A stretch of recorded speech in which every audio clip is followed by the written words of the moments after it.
কুরআন এমন মিষ্টি সুর, শুনলে দুঃখ হয় রে দূর, যার তুলনা কোথাও নাই।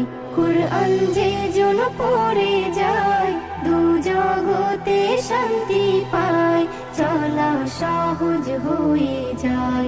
কুরআন যে জন পড়ে যায়। এস এম নজরুল বলে, এসো না সকল